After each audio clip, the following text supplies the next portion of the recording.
Okay, this is a RedMax EBZ7500 leaf blower, and I'm going to replace the throttle cable today. This is your part number. This is the left-handed throttle cable. So if you're using your left hand, it's this one. So you got the EBZ7500, and then you got EBZ7500RH. RH is right hand. So if you're looking for the throttle cable on your right hand, this one's not it. This is the left hand throttle cable. That's your part number right there. And I got this one on Amazon. Hopefully you can see that. And then since I got the owner's manual out, this is a new cable. It's the matches up with the old one. I wanted to show you guys a couple things when you're using this blower.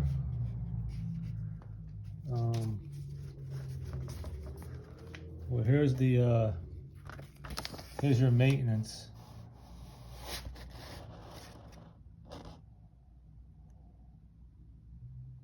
Hopefully you can see that. It shows you when to inspect and replace, clean every 25 hours, every 50 hours, every 100 hours. And then what you should do. There's also one more thing I wanted to show you guys with these leaf blowers.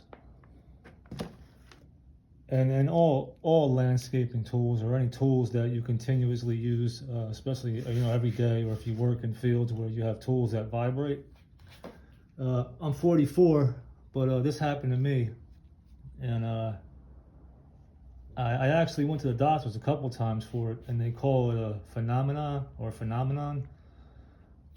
And after I was actually reading through this leaf blower book, and this is one of the machines that well, they're not sure, but it says it says it right here. So I'll show you guys real quick. It's not happening now, but my one finger right here, especially when it's cold out, it turns all white. From here to here, it'll turn all white, almost like it's frostbite, like my finger's dying, or the blood's not flowing from here to here. But when I was reading through this owner's manual, I noticed it says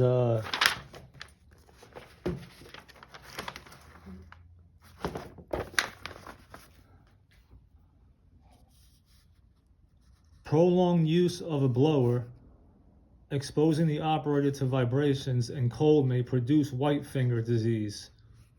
Not sure how to pronounce that. Raynaud's phenomenon, which symptoms are tingling and burning sensation and the following by the loss of color and numbness in the fingers.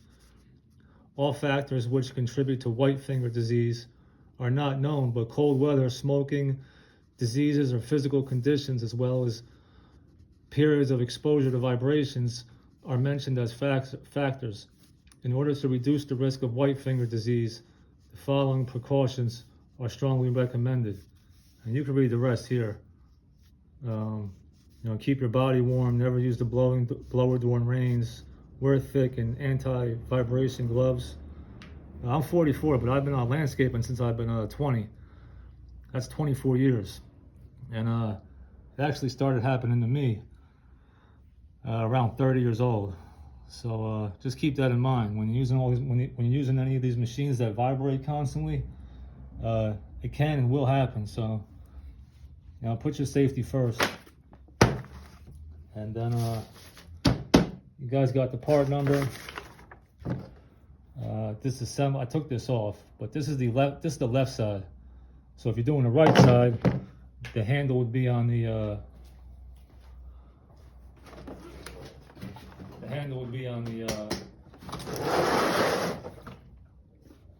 on the tube right here. The trigger.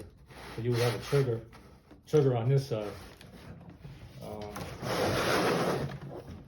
I prefer the trigger on that side with the handle on that side because you're blowing with one and then it's less stress on one arm or one hand or one finger. Yeah, so I definitely like the this left side the left side handle better than having it on the right side. And then also because of this white finger disease. I'm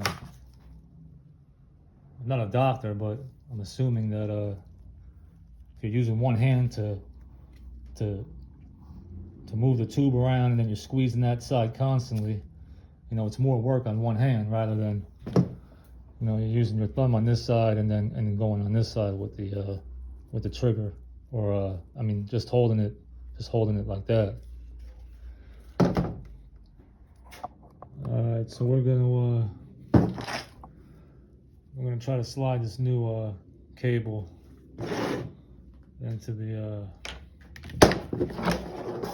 through here. So you got here. This is your.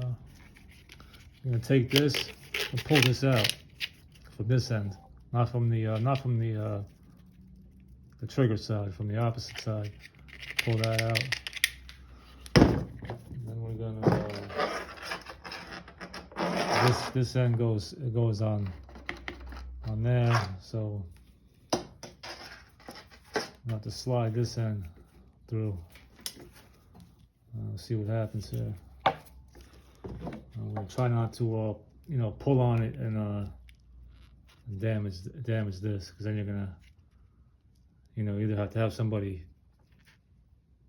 solder that back on, or you're gonna have to pay around $100 to get a whole new throttle lever assembly. So here we go. Kind of just, you know, turning it and sliding it, and at the same time, you know, watch this end.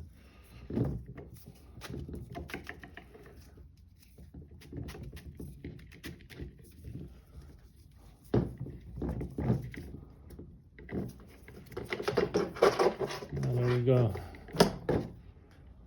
So we slid it all the way through.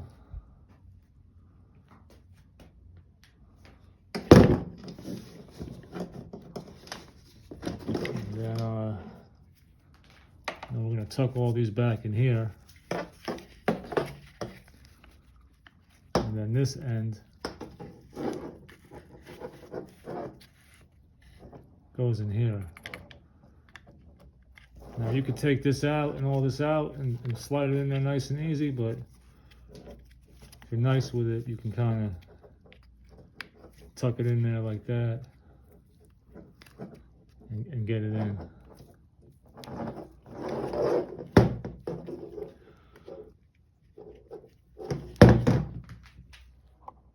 Okay, yeah, so when you're putting it back in, it might be a little bit easier to slide your wires through first. Kind of get them through there, and then put that end in.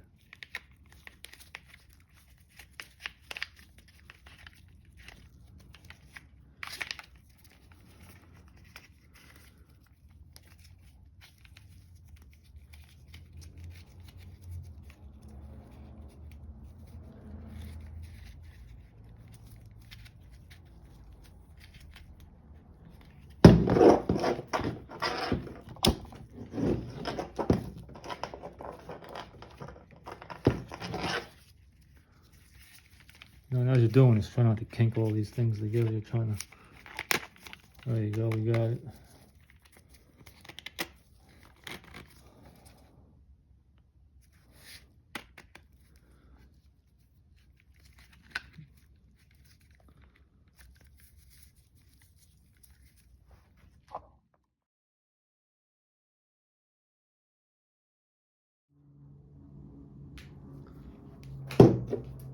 Okay, so this bolt is a 13 millimeter.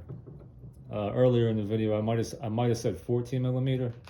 I made a mistake. It's a 13 millimeter.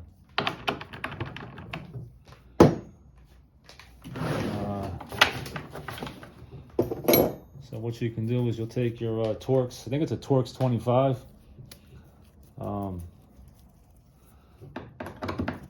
Take these off first. These two screws out. You got 1, 2. This is how I do it. So.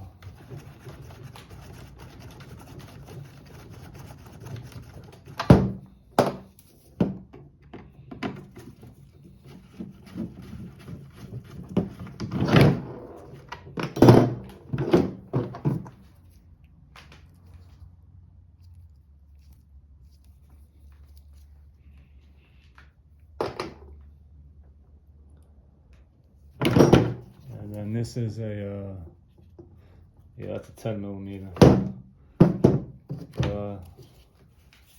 So you got a washer, you got your bolt, you got a washer, and then on the other side, you got a flat washer all the way towards the back, your spring, and then you got this kind of slightly bent or curved washer.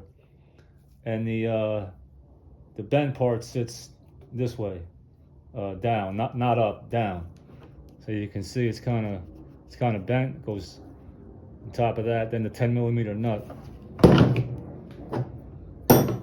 Want to take it off?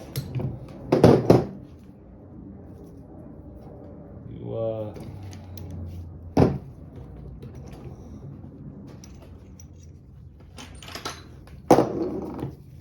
knock it off. I'll take it apart for you guys real quick. You got your 13. Your 10, your 10 there, your 13 here.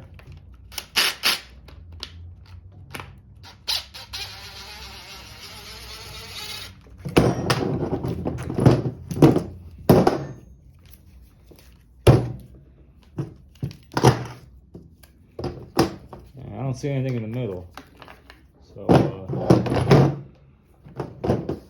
it'll go like this. After you get your throttle cable and back in and everything back in,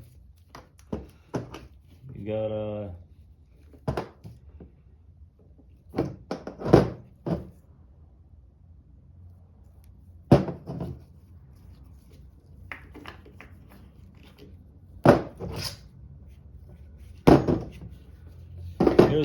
here's a brand new one that I'm putting on my other blower.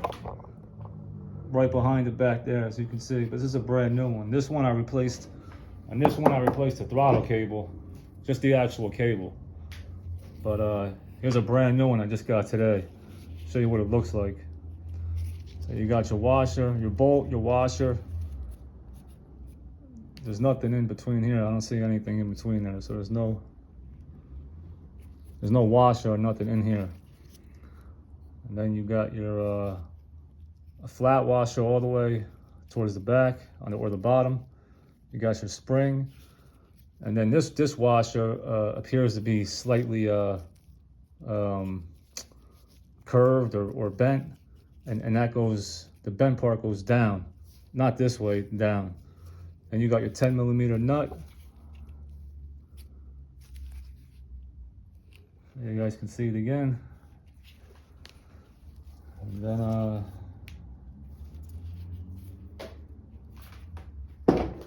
here's the one I got back together. But I'll put it back together for you real quick and show you how it goes. Yeah, you can see how it goes real quick.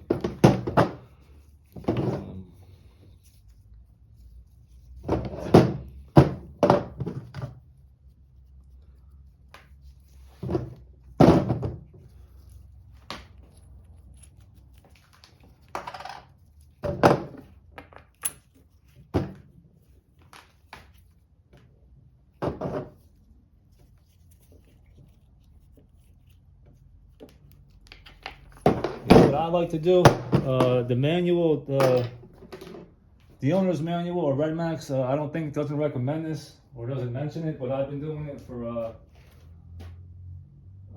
20 years. I never had a problem. But what I do is I hit the plastic parts with a little bit of silicone grease. Kind of makes the and then I also put a little bit you know, in between here, or in between here, makes this slide a lot easier. And then when you're using it and you're using the handle, this slides back and forth a lot easier. It might not be recommended, but I've been doing it for 20 years and never had a problem.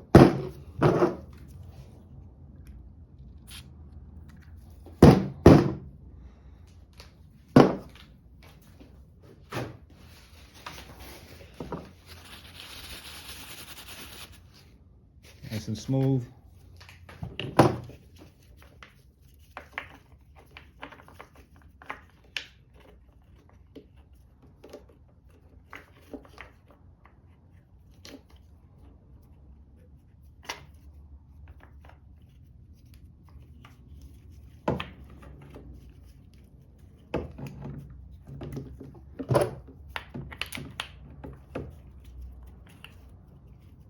Got your bolt and your washer through. And on the opposite side, take your flat washer, goes towards the back.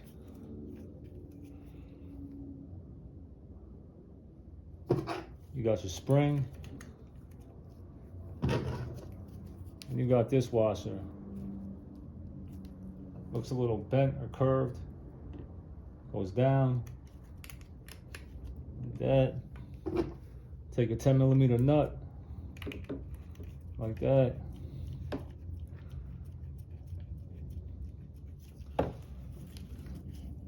Then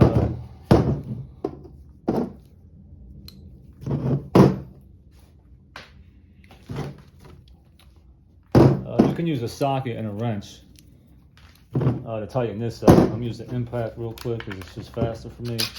To tighten this side, might start to spin on this side. You can hold it with I hold it with a 10mm. Hold it with a 10mm and then tighten it down.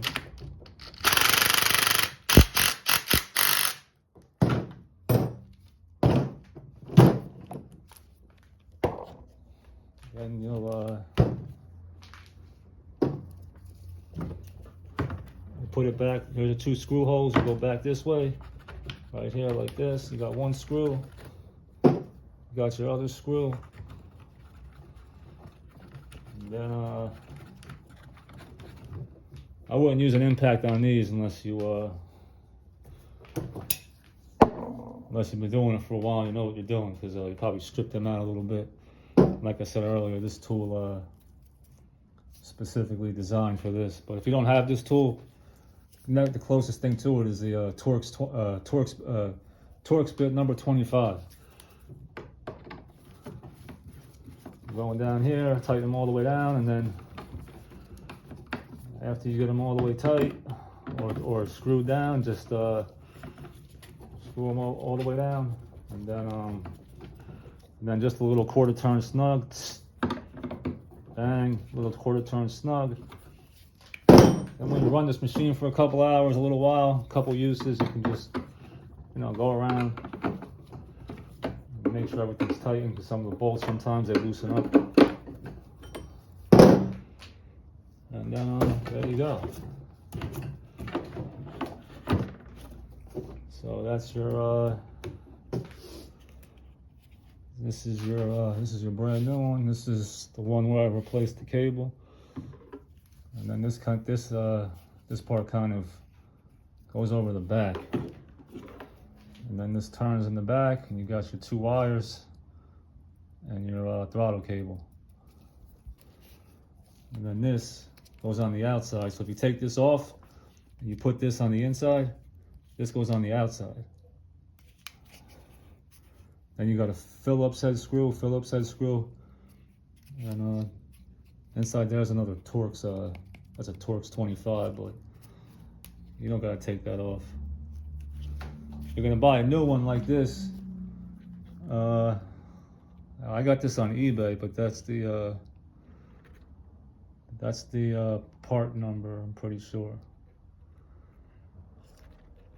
And that's how it looks. So if you're trying to put yours back together, you can see kind of how it goes.